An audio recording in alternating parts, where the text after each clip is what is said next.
And welcome everyone to Nintendo at Gamescom 2018, coming to you from Gamescom here in Cologne, Germany, and welcome to the Nintendo RedCube. I'm joined by some friendly faces from Blizzard.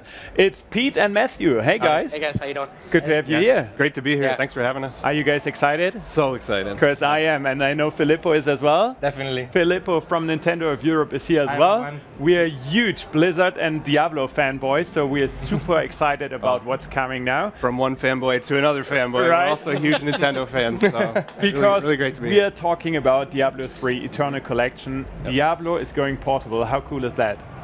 It's awesome. Like, it's an old school LAN party wrapped up into a new mobile platform.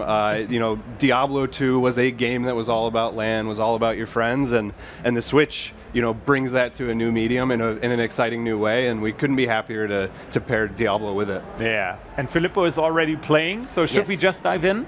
Yes, I'm just now in the main hub in New Tristram, which is one of the initial quest hubs, one of the initial cities that you find in the game. And I mean, Diablo is such an iconic series of games. I think it invented that genre on its own. I just wanted to give a few of the basics for our fans that might not know the franchise. So I think we need to. Yes. Right? Because especially for the Switch, I guess there will be a lot of new Nintendo and Diablo fans. Yeah. So yeah, we're super excited to be offering this deep, immersive world for the first time to hopefully a new set of players from Nintendo. This game begins with a rich story.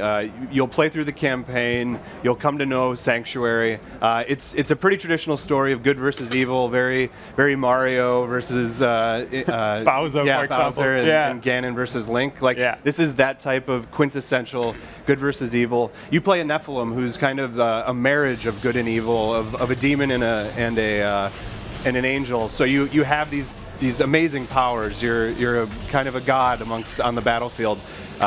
And what is cool about the campaign is you will slowly build up, right? Yeah. You unlock one ability at a time. We teach you how to play the game, and then by the end of it, you have this arsenal of amazing equipment and powers, and you know we'll see later. But, you'll go through powerfully and just have a great time getting loot, because that's the other big thing about this game. There's loot explosions, always great gear, and the cool part is the gear will change how you play. Some gear will encourage you to use different abilities, so there's a lot of replayability there. Yeah, so just to again give some of the basic premise, Diablo is obviously an action RPG in which you can play up to 7 different classes, 2 of which were added later after the initial release of the game. Yeah. Correct. And you have a lot of abilities that consume resources. Each class uses a different type of resource. So you have ability to generate resources, like the one I'm doing now, which is a basic attack with A, and ability that instead consume that, which are usually more powerful and more flashy, like this giant meteorite that they just made appear on the ground. The abilities that consume the resources tend to be the most powerful, so then you use something else to build it up. So it's kind of a natural progression of building up and waiting for that big moment when the big monsters in front of you, or there's a lot of them, and spending your energy. And we have to say that we are already high level right now. Yes, I mean, I have a super decked out character at the moment, so I'm probably, for people that are familiar with Diablo, they're actually wondering what I'm doing in the initial area of the game with this character. Don't get for something nice. I just wanted to explain some of the basics. Actually, something that we can also maybe talk about is a little bit the fact that I am actually not playing the story mode right now. Right. So maybe you can tell us a bit of the difference. I'm playing now in adventure mode. What can you explain viewers what it is? Yeah, so adventure mode is a game mode that we actually introduced in Reaper of Souls. So it brings to the players both Nephilim Rifts and Bounties. So Bounties are a collection of quests that you actually can do as a player, single player or up to 4 players, where you go through each act, and after you kill those, after you complete all those quests, you actually get a loot chest, right? A cache with some epic loot, right? So you have some unique legendary items in there that you can only get from Bounties, and you also get crafting mats and stuff like that. And then the Nephilim Rifts is really the end game of Diablo. So it's a timed dungeon that you run through. Once you beat the time, there's a Nephilim Rift Guardian that spawns, which is a little bit harder than the other, demons that are in there. Once you slain that, there's a good loot explosion, like Pete said earlier. And that's where you get your levels. That's where you get your loot. And, the campaign's brilliant and it's exciting, but as Matt was saying with endgame content, there needs to be a reason to show up every day and play it, and show up every season and play the game, which we can talk about seasons, but the rifts and the adventure mode really are what that replayability is. And as Matt was saying, especially with the time rifts and this mobile platform, it's brilliant for that 15-minute train ride where you can power through, have a fun challenge, get in, get out, pick it up later. I mean, especially Diablo is the kind of game where you can level up your character from level 1 to 70, but at level 70 you don't stop growing your character. Oh no, that's like really you open up a whole realm of possibilities. That's just when the game Speaking starts. of which, I just entered the Nephilim Rift, which is a randomized dungeon, right? I said with great loot.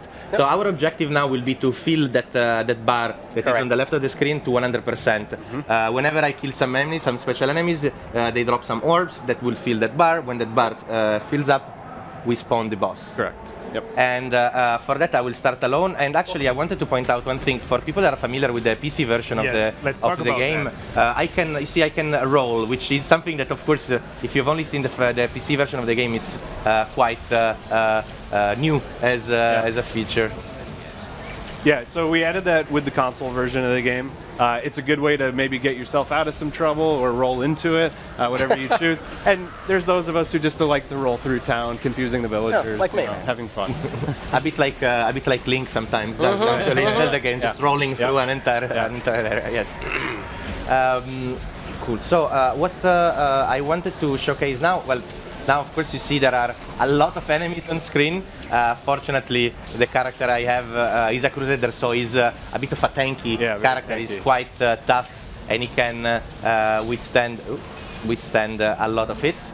Fortunately, for the purpose of this demonstration that I'm doing. One thing that I wanted to talk about, of course, is the versatility of the Switch version, because this is not just simply Diablo on Switch, but it's really Diablo in 1,000 different ways. Right. Yeah. Absolutely. Yeah. So, as excited as we are about going directly into adventure mode and unlocking that ability if you're a returning player, I think the real fun here is that if you're on the go and your friend forgot their Switch, you can tear off the Joy-Cons, put up the kickstand, and both sit there and play together. And if you've got Nintendo's online services, you can even cloud load your buddy's characters and play there. He can keep his progress. So if you can imagine a configuration, as we'll display in this room, we've made sure to unlock it. So good. That's actually, I was really surprised the first time when I saw it happening. It's like just how you can just mix and match everything. And why actually don't we showcase that? Sure. I think we can start joining. Matthew will join me on my console. So you see we have another user. Choose your character, and there we go. Instantly, we are playing in 2-player multiplayer. And Matthew, you're a necromancer. Yep, so I'm a necromancer. So necromancer is one of the classes that I personally thematically love from the Diablo 2. Trying to kill your minions. Yeah, I know, right? Sorry, from Diablo 2. So skeleton mages I have right now. I have some my command skeletons ability. Basically, if you see on screen, is followed by so many minions. Of course, a necromancer, a good necromancer, is always summoning up dead bodies to help him in battle. Of course. And do you look fancy, man? That looks so cool. I try. I mean, also, how your character looks, I think, is a pretty important part of this game. Like, there are amazing sets of armors that have been designed with a lot of care, if I can say so. Right. And it's really cool to make your character look like a proper badass. Yeah. Or Ganon, maybe. Maybe. Talk about that.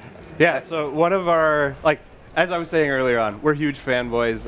When the Switch came out, we were all playing it. We were all playing Zelda. And when this opportunity arose to bring Diablo over, we immediately were like, we have to do tie-ins. Nice. And Ganon is the big bad, right? So this is a game that celebrates other big bads with Diablo, you know, the Lord of Terror, and the other greater evils. And we just said, all right, what would be the best character to be? It's got to be Ganon. So we actually give you essentially a set of gear that you can put on top of your gear for players that aren't familiar with the transmog system, so that no matter what your gear is, you can make it look like Ganon and run through the universe as Ganon. Yeah.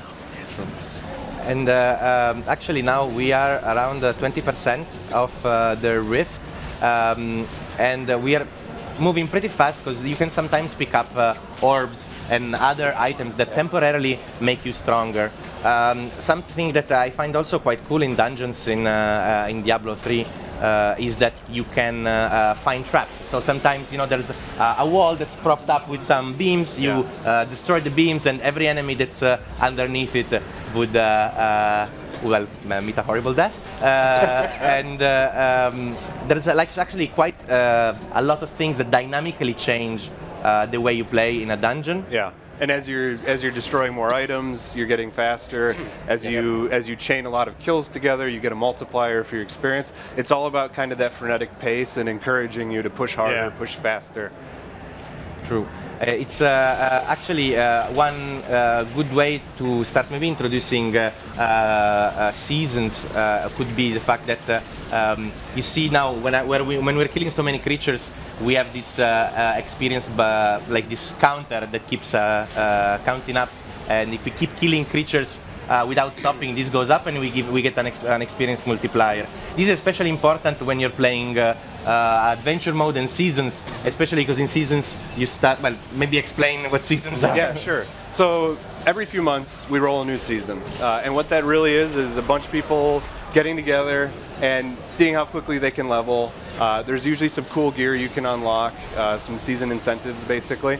And recently we've started theme seasons. So we had the Season of Greed last season, where you'd get double goblins. And for those of you that are new to the franchise, goblins have a sack over their back that's full of good stuff.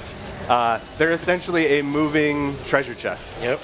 So you've got to chase them down, put them down, loot explosion. So last season with the doubles, you know, they would go in opposite directions. It's a panic to try to get them both. Just, you know, just good fun. Yeah.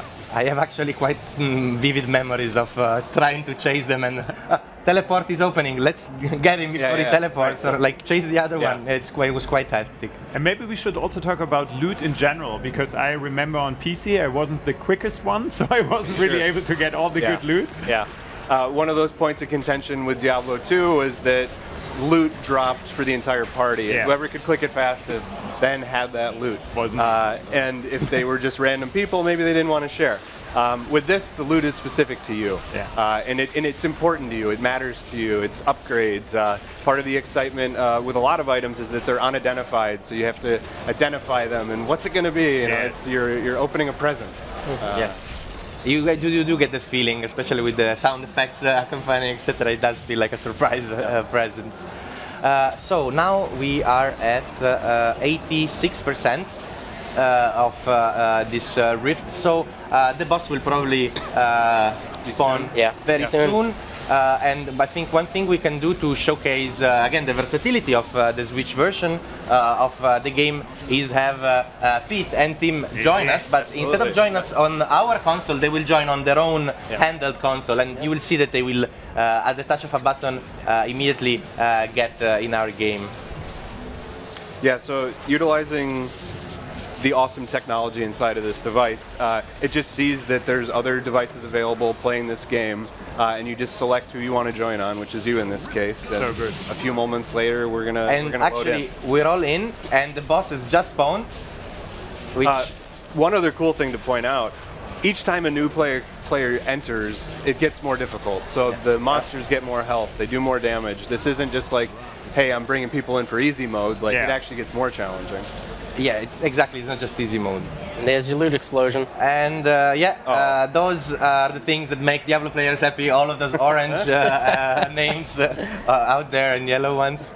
the items are color-coded by their level of quality. Actually, something that I also wanted to say after this is the user interface. For people that are used to the PC version, of course, this is quite different. And I find it really nice how you have all the information you need at the bottom of the screen at a quick glance, in my case on the left.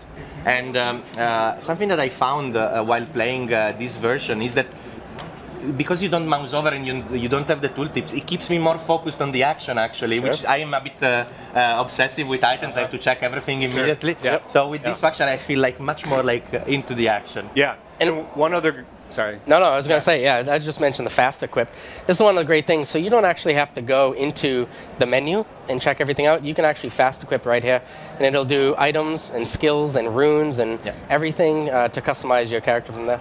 Yeah, so you can, at the touch of a button, choose to trash an item or just like immediately equip and keep going forward. Exactly. And then one of the other really powerful things, if we're joining switches together, is I can be in my menu system and you can still be hacking and slashing and having a great time. You don't need to wait for me. Correct. Like actually, if you move, maybe you can see on the background, some of the characters are actually still moving. You can see a little bit on the background while I am free to look at all the fat loot that I just got, while the other people are saving. That works out really well. It's true. I wanted to also talk a little bit about more of these exclusive tie-in Switch, Nintendo Switch items. We've talked about it. You introduced the Ganondorf transmogrification set, but there are also a few other items. I think we have a small image. One thing that we have shown also in our demo is that you have like a portrait, your portrait with the Triforce symbol on it, to again like to have the Zelda inspiration. And there is also a Cuckoo Pet, which are like one of my favorite creatures from the Zelda world. The definitely like growing up, one of my first Easter eggs, I think, in the game. You know, picking on the chickens in town and them ganging up and coming back. So we were super excited to take that pet and make it part of the universe with it. That's really cool. I mean, Diablo and many other Blizzard games have a history of companion pets, so like it's good that the Cuckoo is also part of them. There is also another item that is exclusive to the Switch version, which is not a Zelda item, but it's like these wings set of wings. Yes, the wings that Matthew was using during his demo.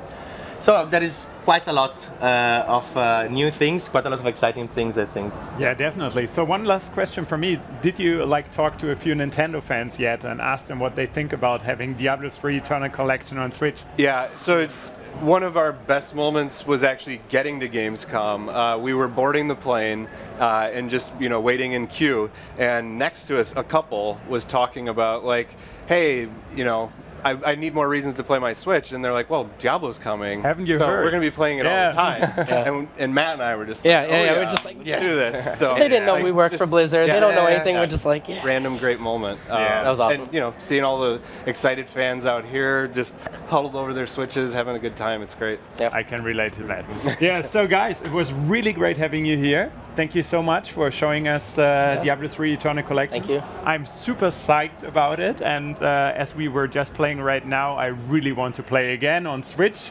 Like, it's been a while on PC, and now I can like relive all these great adventures with my friends together. It was super easy to join in to you guys, so thank you so much. I hope you have a wonderful time here at Gamescom, and I hope you guys have a wonderful time with our next show. Maybe you guys have a message to the fans out there? Sure, So whether you're new to Sanctuary or returning, there's so much great content on here.